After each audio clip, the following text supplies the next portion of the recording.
134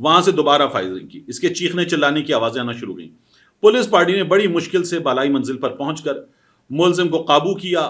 اپنا نام اور پتہ عدنان عارف بٹ ولد عارف حمید بٹ قوم بٹ سکنہ 134B ماڈل ٹاؤن لاہور بتایا۔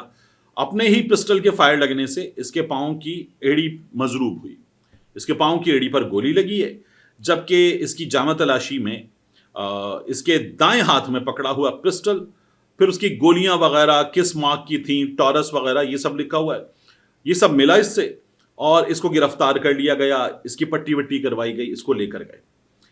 یہاں تک یہ جو کہانی ہے نا، یہ ہے ایک اہم ترین شخصیت، میں کہہ رہا ہوں آپ سے، ملک کی دو اہم ترین شخصیات، ان میں جو سیاسی شخصیت ہے یہ اس سیاسی شخصیت کا قریب ترین رشتہ دار ہے۔ اس سیاسی شخصیت کی ایک عزیزہ ہیں، یہ اس کا شوہر ہے۔ ان عزیزہ کے بھائی جو ہیں وہ وفات پا گئے تھے، یہ ان کے شوہر صاحب ہیں جنہوں نے یہ سب کچھ کیا ہے۔ اور کیوں کیا ہے؟ سڑک پر کھڑے ہو کر اچانک فائرنگ وغیرہ کیوں کی ہے؟ اس کی تفتیش ہو رہی ہے۔ انہوں نے پولیس پر بار بار فائرنگ کی، ان کے خلاف پرچہ ہو گیا ہے۔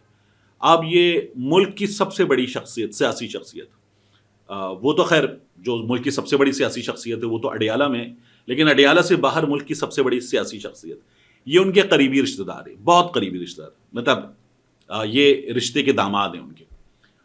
انہوں نے یہ کمالات انجام دے دیے جب، تو اس کے بعد پکڑ لیے گئے، پٹی وٹی کروا دی گئی۔ ان کے ہوتوں سوتوں سے پتا کیا گیا کہ بھائی صاحب یہ کیا چکر ہے، یہ کر کیا رہے تھے سڑک پر اس طرح سے حساس علاقے میں، کینٹ میں، جہاں ابھی کچھ دن پہلے 9 مئی ہوا اور وہاں پر ہنگامہ آرائی ہو گئی، کور کمانڈر ہاؤس جلا دیا گیا، پھر اس کے بعد ایک اسٹور لوٹ لیا گیا، ایک بیکری لوٹ لی گئی، گاڑیاں جلا دی گئی، پتہ نہیں کیا کچھ ہوا، اور وہ جلا دیا گیا کور کمانڈر ہاؤس۔ وہاں یہ سب کچھ کر رہے تھے، یہ کیا چکر ہے؟ تو جب ان کے قریب ترین لوگوں سے پوچھا گیا، ان کے سگوں سے، تو یہ داماد صاحب جو ہیں ان کے سگے بتاتے ہیں کہ ان کا ذہنی توازن تھوڑا سا کھسکا ہوا ہے۔ یہ ملک کی سب سے بڑی شخصیت کا داماد جو ہے، رشتے کا داماد، سگا داماد نہیں ہے کیونکہ ان کی بھتیجی کا شوہر ہے، اس کا ذہنی توازن تھوڑا سا کھسکا ہوا ہے، اور یہ کھسکا ہوا آدمی جو ہے یہ اس طرح کی باتیں کرتا ہے۔ ان کے سگے بتاتے ہیں کہ امام مہدی آنے والے ہیں، اور مسائل جو ہے وہ جہاد سے حل ہوں گے، چیزیں اپنے ہاتھ میں لینا ہوں گی، اس طرح کی باتیں کرتا ہے یہ۔ اب بہرحال یہ گرفتار ہو گیا ہے اور اس کے خلاف یہ سب کچھ چل رہا ہے۔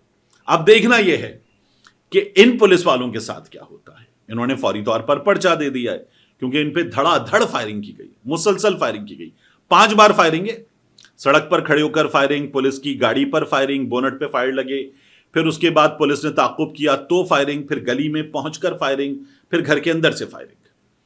تو اچھا میں یہ سوچ رہا تھا کہ ان کو گولی پاؤں میں بھی ایڑی پر کیسے لگی؟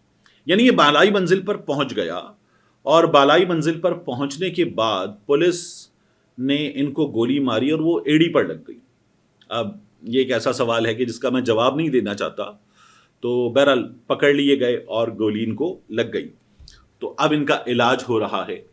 میں یہ کہہ رہا ہوں کہ دیکھنا یہ ہوگا کہ ان کے ساتھ ہوتا کیا ہے، پولیس والوں کے ساتھ کیا ہوتا ہے، معاملہ کتنی تیزی سے دبایا جاتا ہے۔ آپ کو یاد ہے ایک اہم شخصیت کی بیٹی کا DHA لاہور میں ایک بیکری کا معاملہ تھا، وہاں پر ایک جھگڑا ہوا تھا، اور اہم شخصیت کی، وہی اہم شخصیت، ان کی جو بیٹی ہیں انہوں نے بیکری والوں پر اپنے غالباً ملازمین کے ذریعے یا کسی اور کے ذریعے تشدد وغیرہ بھی کروا دیا تھا، وہاں یہ سب کچھ ہوا تھا۔ وہ معاملہ ذرا سا خبروں میں آیا، اس کے بعد دبا دیا گیا۔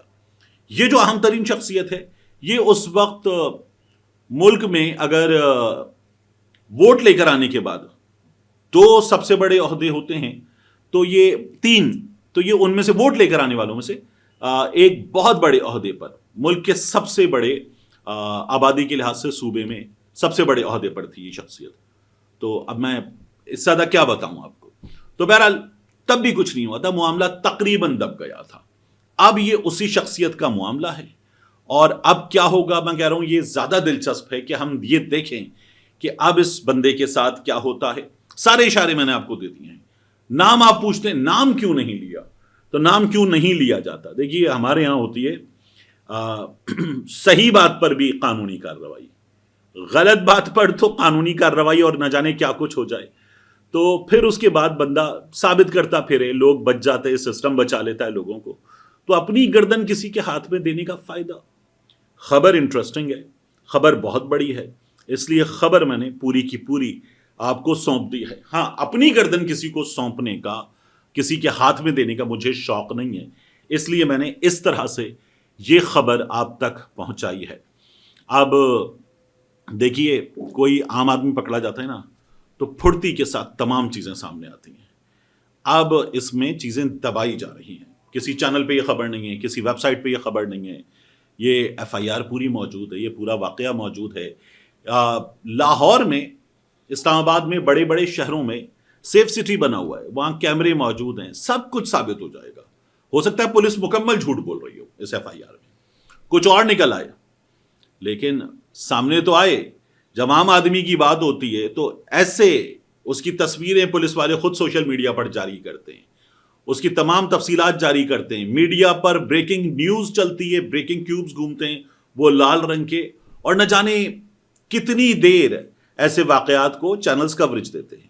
یہ ان سے کہیں بڑا واقعہ ہے، یہ ان سے کہیں بڑی خبر ہے، ان سے کہیں زیادہ میرٹ پر چیزیں یہ خبر ڈیزرو کرتی ہے کہ سب کچھ سامنے آئے۔ لیکن جب ہوتا ہے نا اتنی بڑی شخصیت کا معاملہ، تو معاملہ دبا دیا جاتا ہے، اور کئی دفعہ معاملہ دبنے کے باوجود بھی بندے جو ہیں وہ بھگت رہے ہوتے ہیں جنہوں نے خبریں دی ہیں۔ تو اس لیے جب آپ یہ ڈیمانڈ کرتے ہیں، ڈر گئے ہو، سافٹ ویئر اپڈیٹ ہو گیا ہے تمہارا، تم کمپرومائزڈ ہو، تم ٹاؤٹ ہو، تم نام نہیں لے سکتے، تو رحم کیا کیجیے خبر دینے والے پر۔ خبر دینے والا اپنا کام کر چکا ہوتا ہے، تو تھوڑے کو بہت جانے، اور خبر آپ کو مل گئی ہے۔ اب اس خبر کا مزید اگر آپ کو کھوج لگانا ہے، سوشل میڈیا آپ کے پاس ہے، چیزیں آپ کے پاس ہیں، کھوج لگائیے۔ سارے اشارے میں نے آپ تک پہنچا دیے ہیں، اور یہ سب اشارے ایک ہی بندے کی جانب اشارہ کرتے ہیں۔ ملتے ہیں انشاءاللہ آپ سے اگلی ویڈیو۔